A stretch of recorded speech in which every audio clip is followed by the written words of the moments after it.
Here with Andrew Shelley, and did you ever think that when you were growing up you'd be a Lobo? And that was the goal.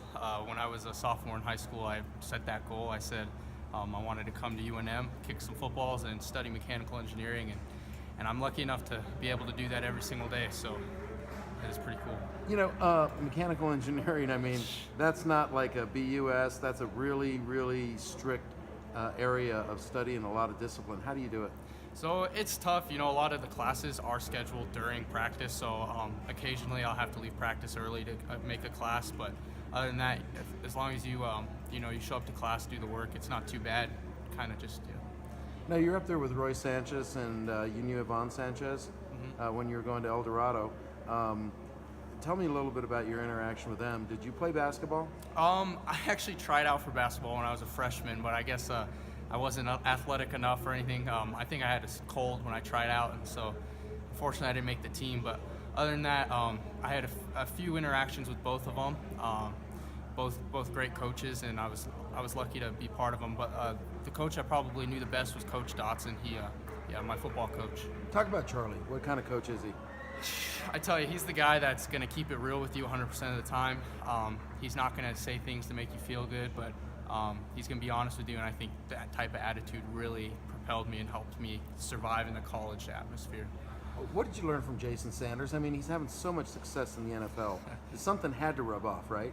Yeah, the biggest thing that rubbed off on me was his mindset. He had a mindset of no matter what your last kick looked like, the next one's going to go in, and you got to always have that confidence and that swagger with you, and if you want to be successful. And that was probably the biggest thing I learned from Jason. Now, you see Colorado State kicker missed the kick, and you're thinking, this is it, UNM can win the game. What was going through your mind when you saw him line up? Did you see anything wrong that he was doing, or was it just a whiff? So, first of all, I wish the positions could have been switched. We could have got the win on it. That would have been pretty cool. But that he's a pretty good kicker from what I saw in warm-ups. I think that's just kind of one of those freak things that happens in sports. And when you got a second chance, he nailed it. So good for him. You faced a little adversity at UNLV. Had a kick blocked. Missed a kick.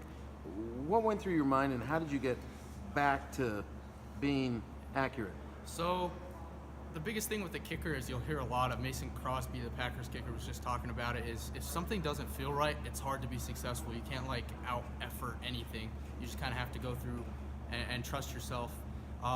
After that kick was blocked and I missed one, I was pretty down, but I just had to keep moving forward. And Danny Sutton, he was telling me, hey man, who's gonna care in 5 years if you made it? So stuff like that, and just a little bit of advice I get from teammates, that's kind of the stuff that helps me move forward and forget about that last kick and keep doing my things. So Saturday night, 3 seconds left in the game, University Stadium, ball at the 30-yard line. Lobos have a chance to win with a walk-off kick. What do you do? Oh, it's going to be nailed, I tell you that. I'll make it 100% of the time. I like to I like to think that I thrive under pressure, so absolutely that I hit it. Yeah. Thanks for spending some time with the Cherry and Silver Report and Enchantment Sports, Andrew Shelley. Thank you. Go Lobos.